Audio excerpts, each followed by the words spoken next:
Yeah, I feel like anytime I post like an Ask Me Anything, people always ask like about the black metal I listen to, but it's like a lot of other shit. Yeah. Lana Del Rey, Born to Die, Don't At Me. Don't have me.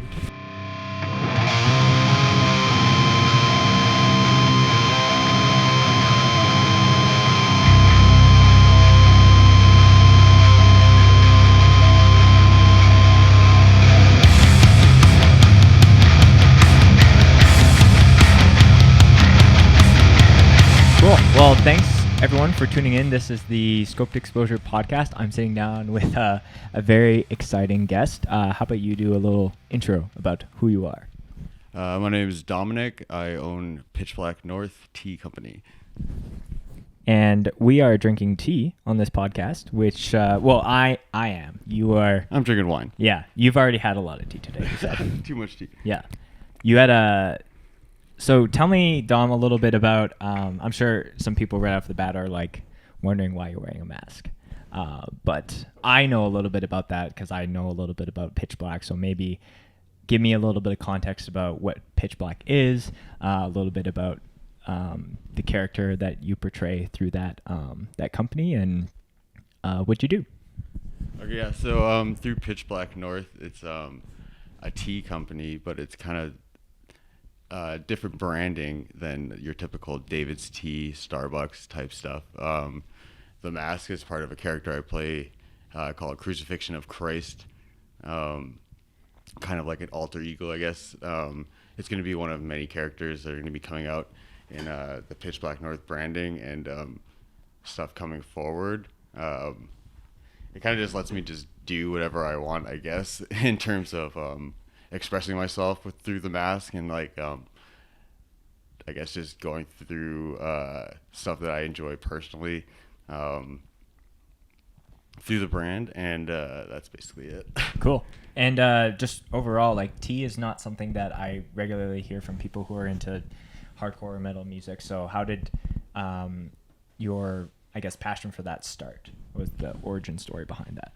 Honestly, I started out as a coffee person, like working construction jobs, waking up early. Like it pretty much goes hand in hand with drinking a lot of coffee. I feel like anyone who does those types of things, they drink a lot of coffee first off. Right. The company first started out as a clothing brand, actually.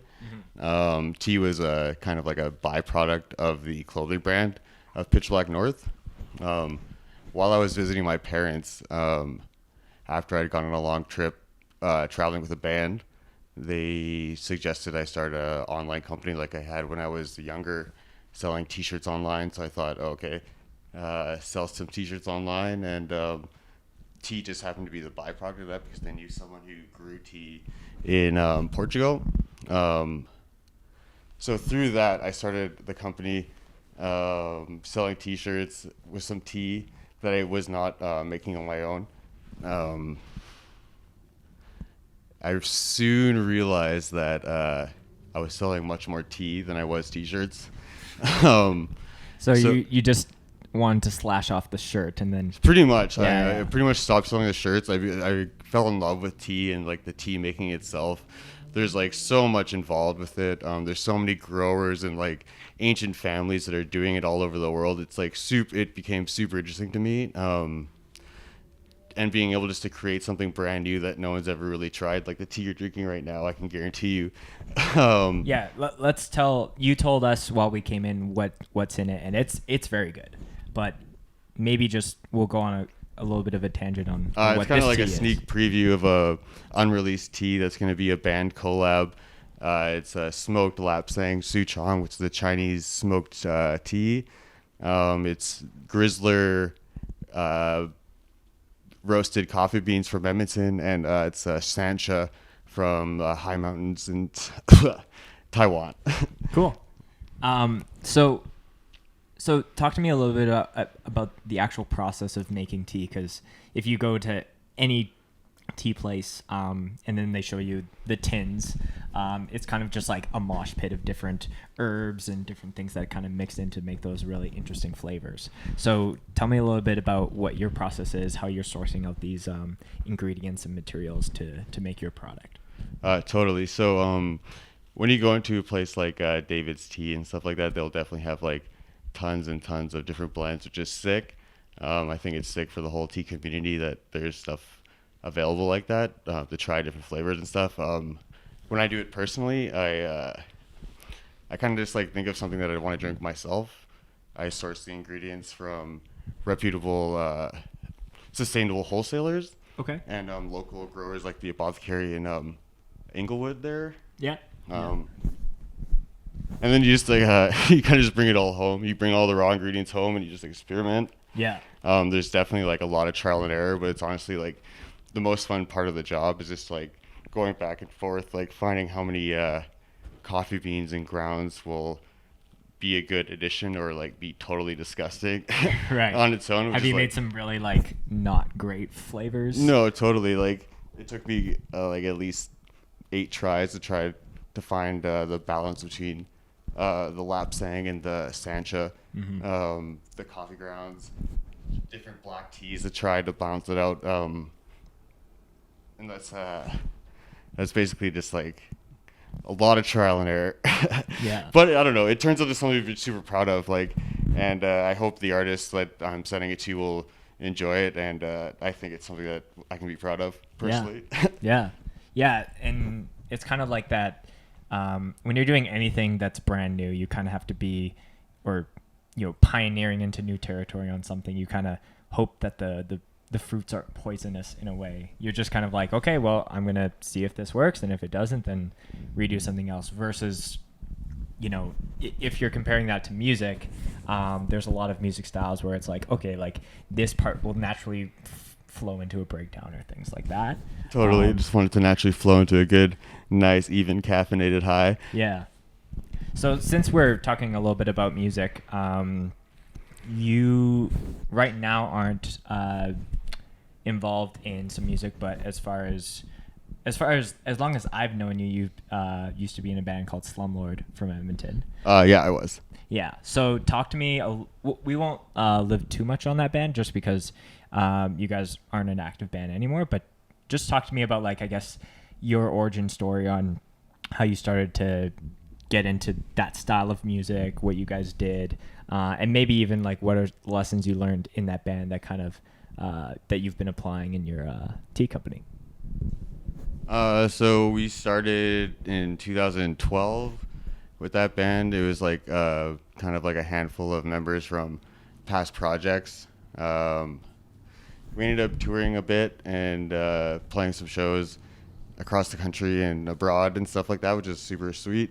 Got to play with like some of my best friends over the years, which is really awesome.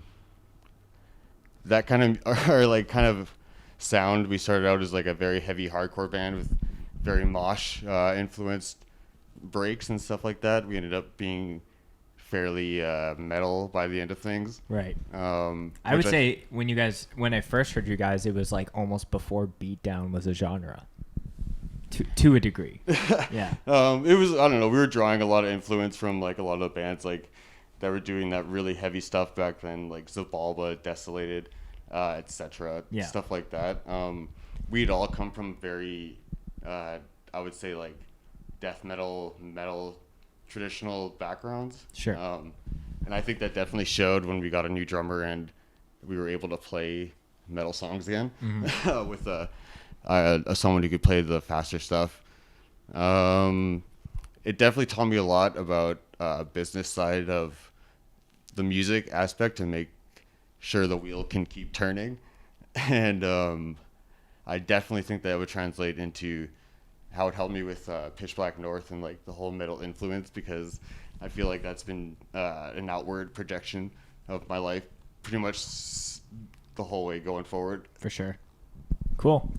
So let's talk a little bit about your the characters that you're starting to integrate in your company. Tell me a little bit about the mask itself. Is that something that you made or you got someone else to make? And some of the ideas, I guess, from a branding standpoint.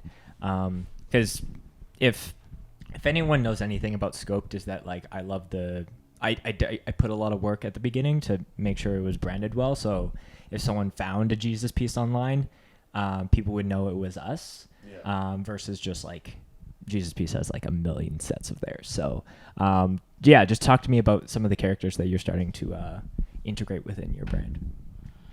So yeah, this the first one is this current character. It's Crucifixion of Christ. I did not make this mask. Someone else made this mask for me. Very an Etsy artist.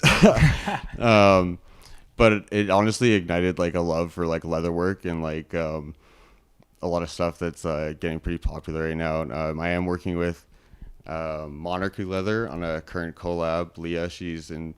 Shout out to Leah. She's yeah, awesome. shout out to Leah. Yeah. We're going to be doing a pretty cool tea bag that is another way of just presenting tea in a way that people haven't really ever fucking seen before. Yeah. It's going to be wearable art that's also going to be a tea bag. Oh, cool. Which also is going to represent the kind of kinkier side of Pitch Black North. Mm-hmm. There are other, like the co-owner, Connor Tarmouth.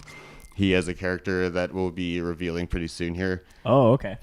As well as just like revealing other characters as we go along. This will be like a musical project on the side as well, a la Beelzebub's type style. And I can't really say much else going forward, but Yeah. there is other people coming forward, and you will see them via our Instagram and website.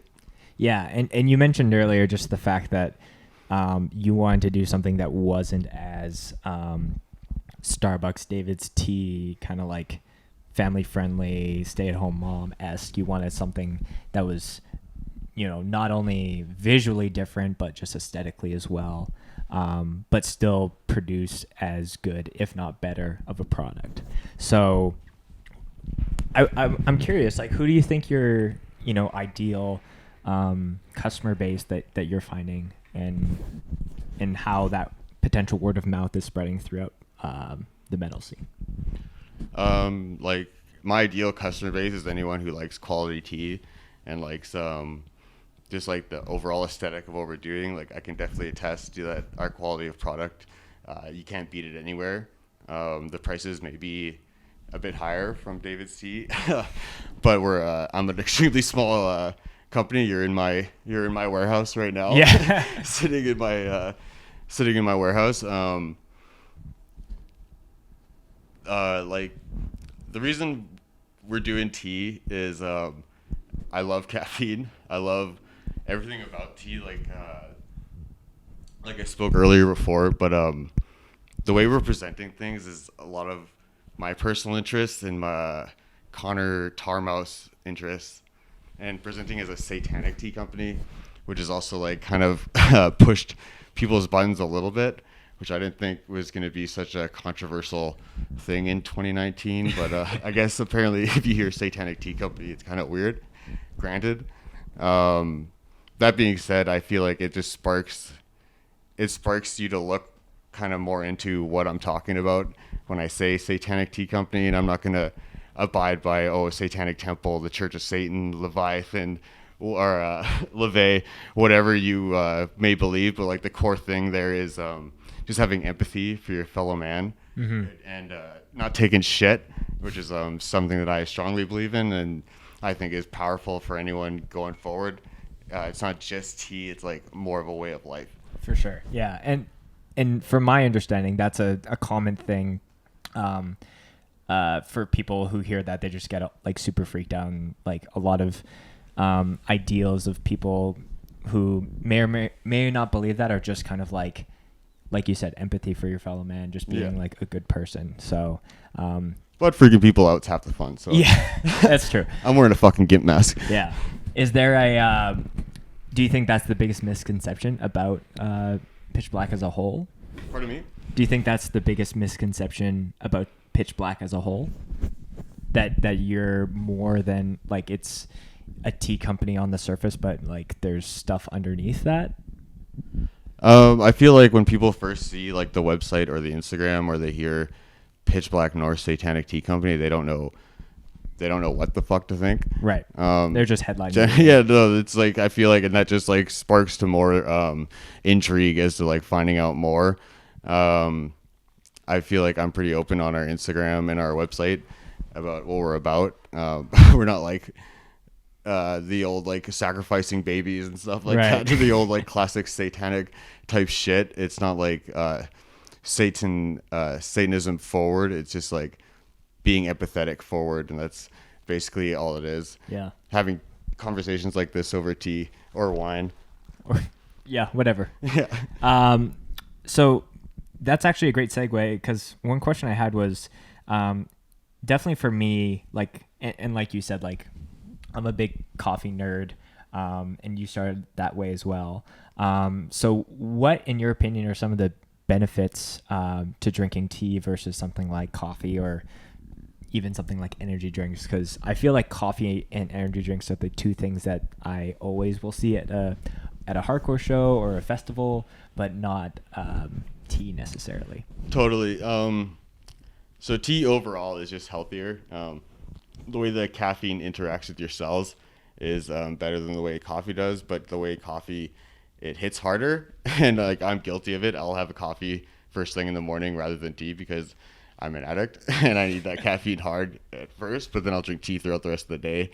The antioxidants in tea are much higher, and the options are different. There's herbal, there's Camellia sinensis, there's rooibos. There's all sorts of different options where it's just the coffee does a lot more damage overall. It's a lot easier to overdrink on coffee than it is on tea. Pretty much just overall, tea is health-wise, it's definitely a better way to go. One of our blends is called Throat of Lucifer. It's marketed towards vocalists and stuff as an alternative to throat coat. Mm-hmm. Throat coat is something I've used personally, singing in bands and offering it to friends, and like honestly, it just like numbs your throat, and that was the whole purpose to create the new blend. It doesn't numb; you have total control of your voice, but it also soothes, and it makes it an anti-inflammatory. It clears your sinuses, and I feel like that's been like also a big step into the metal community as an alternative to like taking a bunch of Advils or Throat Zone from, Or like yeah, I remember, for sorry to cut you off, but there was I was recording for my band once, and I had a little tickle in my throat, so I think I got like the super extra strength like lozenges, and I think I was like every song just like two in my mouth at a time, and you just shred your throat. Yeah, I definitely felt fine like then, because I was like all loosened up, but then the next day I was just like, oh man, what did I do to my throat? No, totally. And it's just because it's just a Band-Aid fix at that point. A Band-Aid that also like is kind of hurting you at the same time because you're pushing yourself further. With the Throat of Lucifer blend, you kind of feel more control. You're not numbing anything, you're just soothing it. Mm-hmm. And you can know when to stop, when you need to stop to not further destroy your voice. Right. So maybe that's a great question just overall. Like, how do you take your tea? Personally? Yeah, personally. Oh, it totally depends. Like, if it's Throat of Lucifer, I'll take it just straight up with some honey. Depending on the blend of the black tea, I'll take it with some oat milk or almond milk, maybe honey or sugar. It honestly depends on the mood. It's also like kind of different because like if I have my coffee, it's always almond milk, sugar, and then that's straight up it. Right. Tea, I feel like there's a world of different tastes that you affect by adding, if anything. If like there's definitely a lot of purists that say if you add anything, you're trash. But I think do what you like, and that's like I feel like a good motto for life. Just do what the fuck you like. Yeah. Who cares about someone's shit on you putting sugar in it? Just drink it if you like it. Yeah, that's like, classic like guilty pleasure bands or things like that. I'm like, I think you just like what you like. Yeah, I have zero guilty pleasures, man. If you check out my record collection, you probably Yeah. zero shame. What's the well, since you brought it up, what is maybe something that's a little out there that's not in your regular queue? What's regular out there? Oh man. Don't look at that brand new record. I don't know what's going on with them these days. Maybe some Bell and Sebastian. Oh. You said Bell and Sebastian, but then you had another record on top yeah, of that. I'm like, that looks like a banner was normal over dog top of record. it. Bell and Sebastian is sick. Tiger Milk? Tiger Milk. Cool. Um, yeah, I feel like anytime I post like an Ask Me Anything, people always ask like about the black metal I listen to, but it's like a lot of other shit. Yeah. Lana Del Rey, Born to Die, Don't At Me. Don't have me. No, I think that's, I don't know. Like I find like I can say for certain that I'm listening to some kind of heavier record every day of my life probably. Totally. But there's a lot of times where I'm like I want to listen to like I don't know, just some like lighter like kind of like R&B music or like I don't know, just like something chill. And Totally. it doesn't need to be like you listen to black metal or you listen to this only at all times of the day, because sometimes when you wake up in the morning and you're like still like kind of not there, like you don't want to hear just blast beats just pounding through your ears. Oh, and I totally get that. Like, just like variety is the spice of life. Like, this Orville Peck came on the scene. I didn't really hear anything about it. I saw The Mask, so obviously I was definitely. Oh, that's the country. The country singer. He's Yeah, from yeah. Toronto. Obviously checked it out because of The Mask, and like definitely dug it. Like, wouldn't call myself a country fan, but like that's something I will definitely push for Right. sure. So that's interesting. So you went to see him just because of the Mask. Oh, I didn't get to see him. I had to work, as I was saying okay. earlier. You just checked him out. Yeah, but like he's coming to play here for Calgary Stampede, and I'll definitely be at that show. Okay. So yeah, like let's go down that path a bit. So obviously, I feel like I could put money on the fact that you probably grew up listening to Slipknot a lot. Yes. So they were probably like the main band that kind of like I think for a lot of people like inspired just like this love of like putting on a mask and having this alter ego to a degree. Do you have a favorite Slipknot mask, whether it's one of Corey Taylor's initial ones or current ones? Probably like early Corey Taylor's, like the dreads and stuff coming off, like just classic late 90s, early 2000s,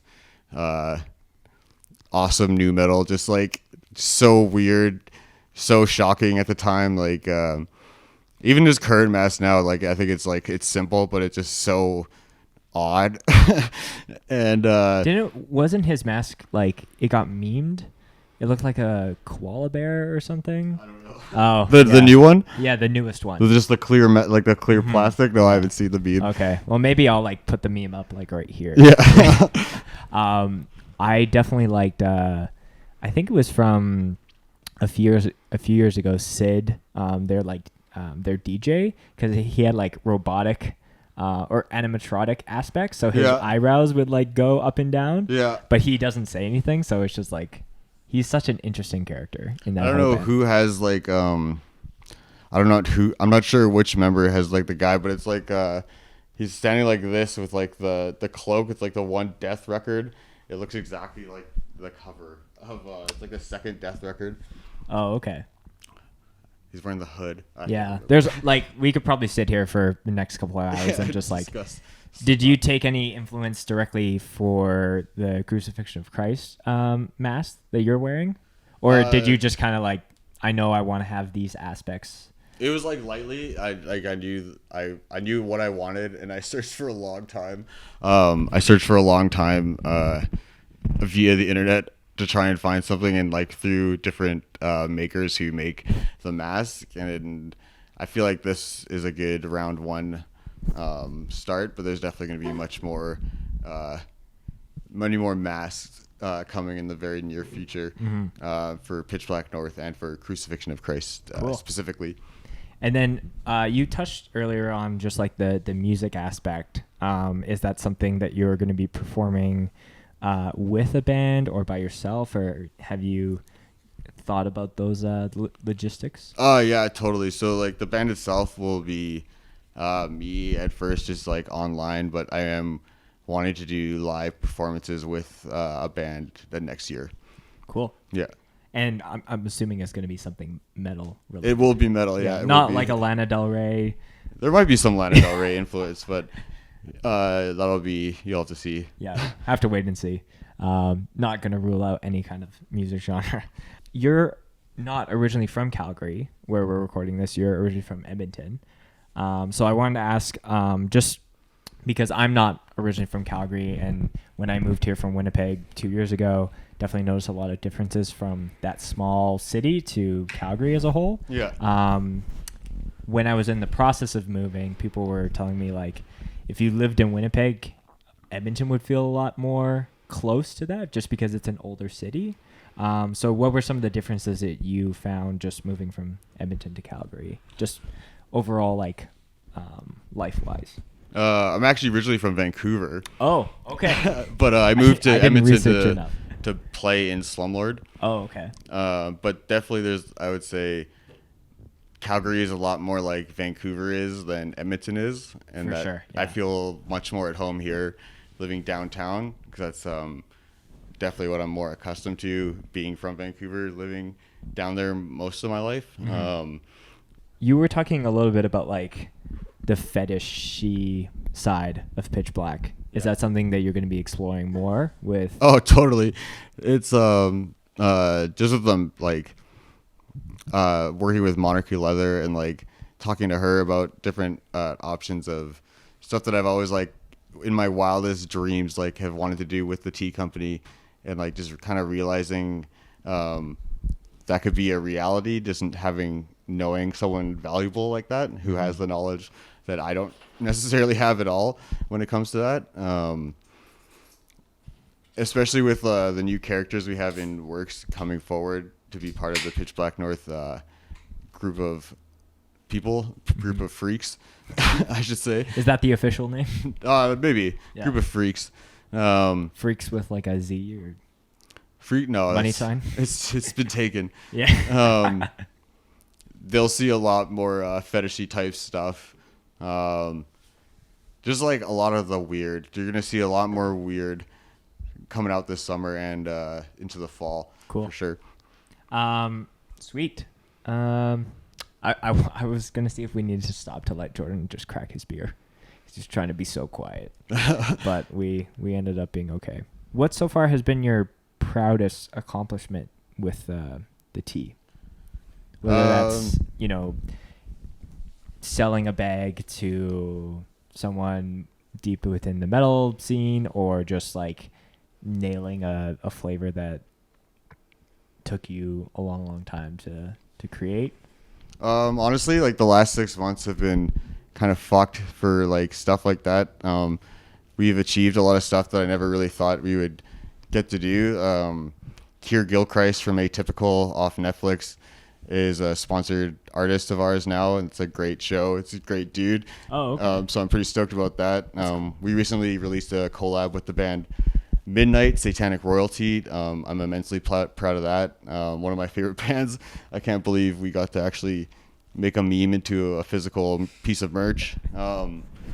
There's 2-3 collabs with some of my literally all-time favorite bands that we're going to be releasing. Hopefully all 3 this year. At least 2 will be released this year. I can't tell you who that is, but secret stuff. It's definitely going to be something I'm extremely proud of. The tea that you're drinking right now is definitely one of the most unique blends I've ever made. Super cool. Anyone who's, like, I've met and has influenced me, like, just through the tea trade, I'm, like, super thankful for that. We've gotten a couple wholesale accounts, which I didn't really think this company would ever start doing, through Rite of Ritual and the Grizzler in Edmonton. Oh, cool. And there's a lot more pending. So I would say, like, all of those things in one is something that I'm, like, extremely proud of. Mike, the co-owner, Connor, is also rebranding all the labels, and I think they all look insane compared to just the plain labels. They all have individual pictures and shit now, so it looks sick. Cool. Yeah. And I guess we can maybe announce on this podcast that we have a little bit of a sponsorship as well. Oh shit, yeah. So this is a 1 of 6. 1 of 6 mugs. So it's Pitch Black on the front and then our logo on the back. And we're going to be doing a little contest for people who are kind of first listeners of the podcast. So if you're listening to this, like, 2 years from now, probably it's over.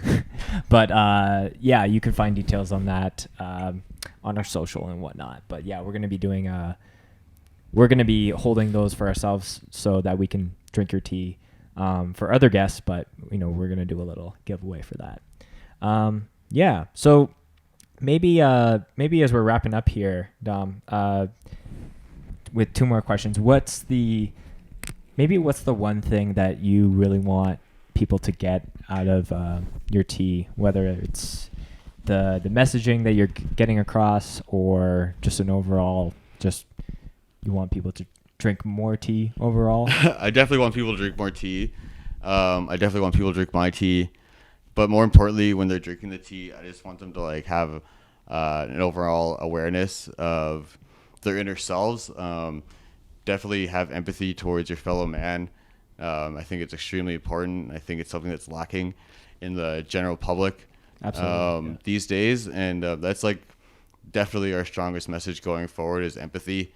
And tea can spark a lot of things, can spark a lot of conversations, and just get you motivated to move in that positive direction. Yeah, that's great. And then my last question is kind of a reoccurring segment on the podcast is just like your favorite or craziest mosh story from a show, whether that was you or someone else that you saw.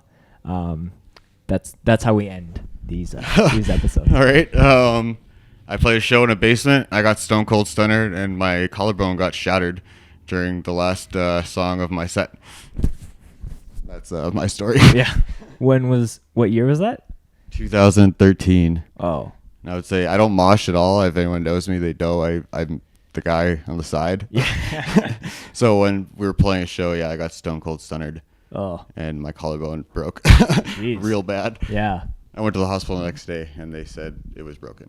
Yeah. When I didn't believe it.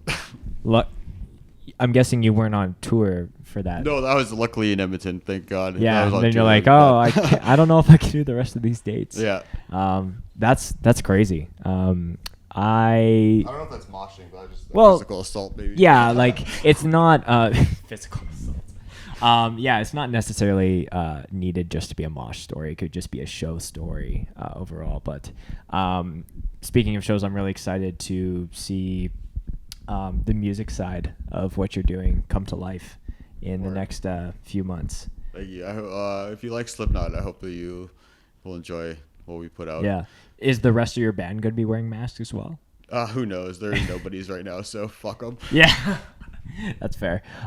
Cool. Well, yeah, just before we go, just how do people keep up with what you're doing? Like, what are your plugs? You can check out Pitch Black North on Instagram and Facebook. pitchblacknorth.com is their website. My business partner is tar_mouth on Instagram. You can check out all his artwork there. And you can check out Crucifixion of Christ on Instagram, too, for my personal page. Yeah. Okay. Yeah, that's definitely go follow and support Dom and Pitch Black, and everything that you're doing is, I think, it can't be ignored. And I'm super happy that we got to sit down today and talk about tea. And you've definitely inspired me to drink more tea. Thank you for having me. Yeah. Okay. Thanks for listening.